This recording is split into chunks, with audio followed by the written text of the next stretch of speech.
Assalamualaikum warahmatullahi wabarakatuh. Alhamdulillah wassalatu wassalamu ala Rasulillah. Rabbi shrah li sadri wa yassir li amri wahlul 'uqdatam min lisani yafqahu qawli, amma ba'.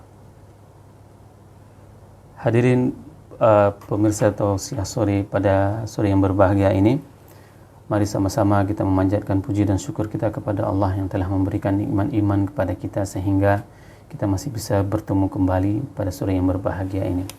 Pada Senin yang lalu kita telah membahas tentang permasalahan yang sering muncul di dalam tatanan ekonomi di Indonesia, di mana kita membahas tentang halal food.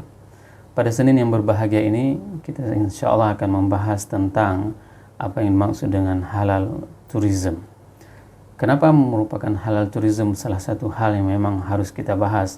Karena dikarenakan Indonesia merupakan salah satu di mana masyarakat Indonesia, masyarakat muslimnya mempunyai populasi yang memang sangat banyak. Sekitar 250 juta jiwa penduduk Indonesia itu adalah penduduk muslim. Maka kalau seandainya setiap orang muslim melakukan perjalanan dan dalam perjalanan mereka, safar mereka itu menjalankan sistem-sistem ekonomi syariah, maka ini akan mendapatkan sebuah keuntungan secara ekonomi secara sangat luar biasa.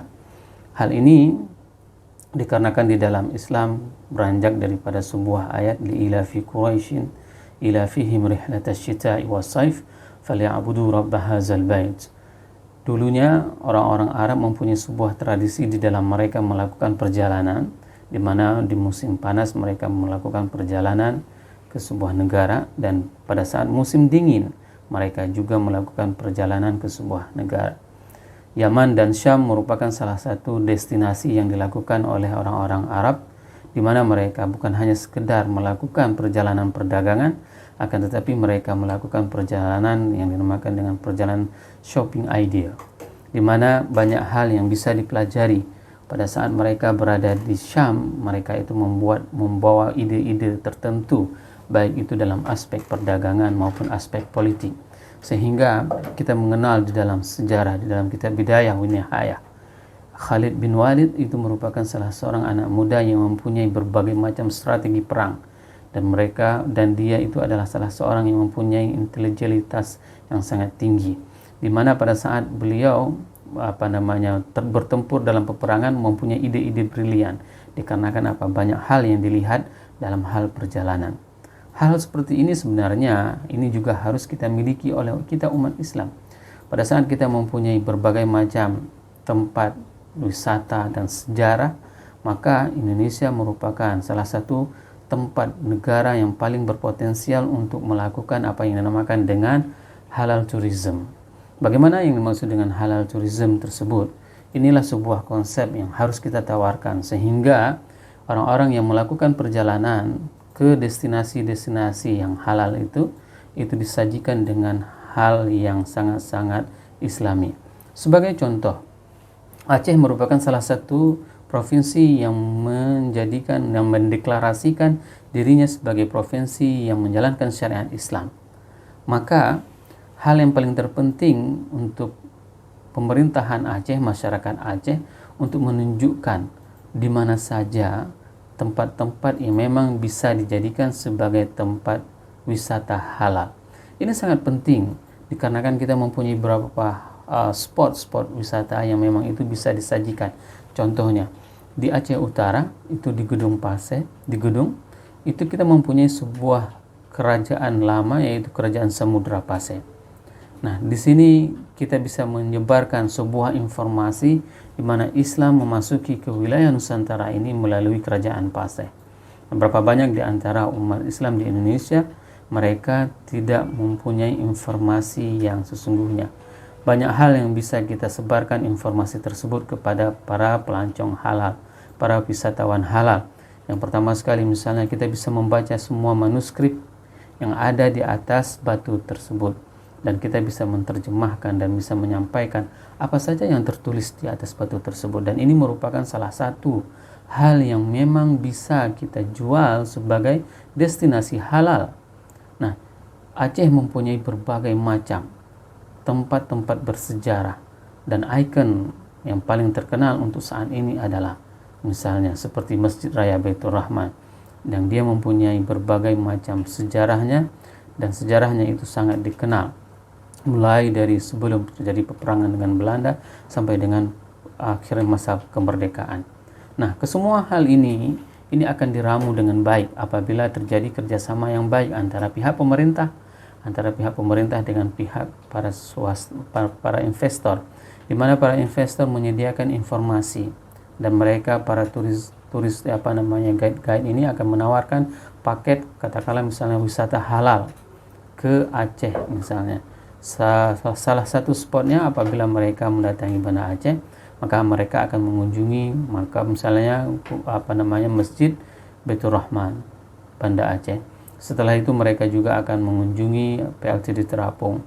Setelah itu juga mereka akan melihat masjid di Lugna. Dan ini semuanya merupakan salah satu destinasi yang bisa dijual, melihat bagaimana kekuasaan Allah pada saat kejadian tsunami. Nah, di saat semua rumah diluntuh lantahkan, maka kita di Aceh mempunyai sebuah kekuasaan Allah yang masih ditunjukkan kepada orang-orang semuanya di jagat raya ini. Di saat semua bangunan itu hancur, maka masih tersisalah masjid itu. Nah, ikon-ikon ini sebenarnya ini bisa menjadi sebuah nilai jual kalau seandainya kita bisa mengemasnya. Sehingga kita juga bisa mempersiapkan hotel-hotel yang bersyariah, di mana semua hotel di Aceh itu sudah harus beroperasi secara syariah. Tidak boleh ada kegiatan-kegiatan yang memang tidak dibenarkan di dalam Islam. Walaupun kegiatan itu dari segi ekonomi dia akan mendapatkan keuntungan. Namun ada hal yang perlu diingat pada saat kita berbisnis, maka bisnis kita itu harus sesuai dengan apa yang dinamakan dengan bisnis syariah. Tidak dibenarkan. Terlebih Aceh sudah mendeklarasikan 5 Januari 2022 itu semua instrumen lembaga keuangan yang berjalan beroperasi di Aceh semuanya harus sudah menerapkan syariat Islam.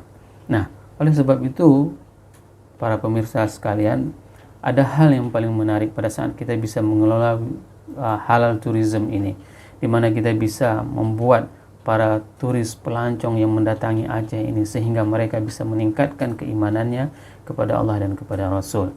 Ini sebenarnya sebuah tantangan kepada kita pada saat kita menyediakan fasilitas transportasi, di mana transportasi itu adalah membuat mereka nyaman yang berkunjung ke destinasi-destinasi yang telah kita tentukan, dan informasi-informasi juga telah tersedia sehingga para turis ini tidak akan yang dinamakan dengan mereka tidak mempunyai informasi yang utuh, sehingga kemanapun titik yang mereka pergi maka mereka akan diisi dengan berbagai macam informasi yang dapat meningkatkan keimanan mereka kepada Allah dan kepada Rasul.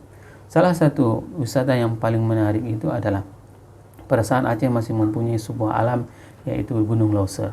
Ini merupakan salah satu anugerah Allah yang masih diberikan kepada kita. Ini adalah salah satu pemandangan yang paling menarik pada saat kita bisa menjelaskan bagaimana keberadaan ketinggian kita di atas permukaan bumi ini, sehingga kita bisa melihat awan di bawah kita. Dan pada saat kita juga bisa menjual spot-spot laut, Sabang merupakan salah satu keindahan. Laut Sabang itu merupakan salah satu keindahan yang paling menarik bagi mereka yang tidak tahu bagaimana keindahan, dan banyak di antara kita yang kita ini sama sekali tidak mengetahui bagaimana informasi yang ada di dalam alam lautan. Inilah salah satu fungsi kita mengelola destinasi halal tourism. Pada saat kita bisa memberikan informasi tentang alam bawah laut yang mungkin selama ini hanya 0,1% informasi tentang alam laut yang kita ketahui. Nah, ternyata pada saat seseorang itu bisa menyelam dalam kedalaman 15 meter, itu mereka akan melihat bagaimana indahnya alam di bawah laut itu sendiri. Ikan yang begitu banyak yang masih sangat-sangat alami itu akan didapati di alam-alam laut yang terdapat di Aceh. Begitu juga pada saat kita menjual apa yang dinamakan dengan alam-alam yang lainnya. Misalnya orang-orang itu akan bisa menikmati keindahan pantai, hutan, dan semuanya ini merupakan salah satu hal yang memang harus dikelola oleh pemerintah, oleh masyarakat, sehingga apa? Semua instrumen ini dapat meningkatkan keimanan kepada Allah dan kepada Rasul. Jangan sampai semua fasilitas yang kita punyai ini digunakan untuk bermaksiat kepada Allah dan kepada Rasul. Kita bisa melihat kalau misalnya di beberapa negara, pengalaman pada saat saya mengunjungi Dubai itu tidak ada alam yang memang bisa dijual. Mereka itu hanya mengcreate sesuatu yang baru lalu mereka menjualnya. Misalnya Mall of Dubai, misalnya mereka itu tidak mempunyai apapun. Frame of Dubai, mereka membuat frame terbesar lalu frame itu dijadikan sebagai ikon wisata dan itulah yang dijual. Berbeda dengan Indonesia. Indonesia mempunyai berbagai macam keindahan alam dan itu semuanya bisa dijual sehingga tertariklah orang untuk mengunjungi tempat-tempat wisata yang ada di Indonesia, khususnya di Aceh. Nah, apa dampaknya pada saat wisatawan ini hidup? Ya, maka ini ada salah satu dampak yang bisa kita kita bangkitkan kembali sektor UMKM-nya.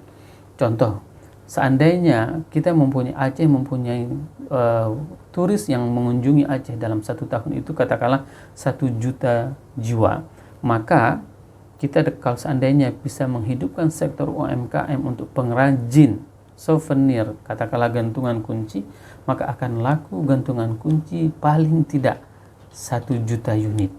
Ini merupakan salah satu prospek UMKM yang akan tumbuh dengan adanya sektor halal tourism.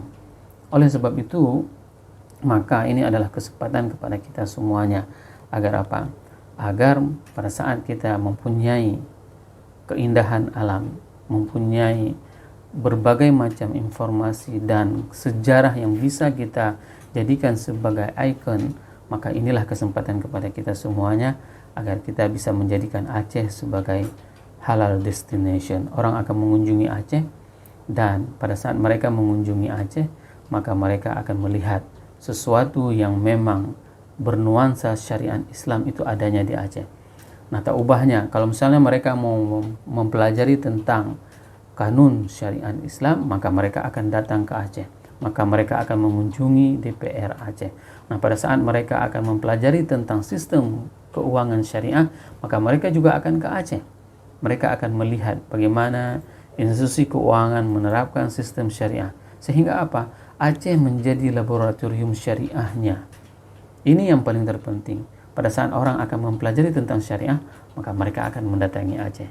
Semoga Aceh menjadi baldatun thayyibatun wa rabbun ghafur. Subhanakallahumma wa bihamdika asyhadu an la ilaha illa anta astaghfiruka wa atubu ilaik. Wassalamualaikum warahmatullahi wabarakatuh.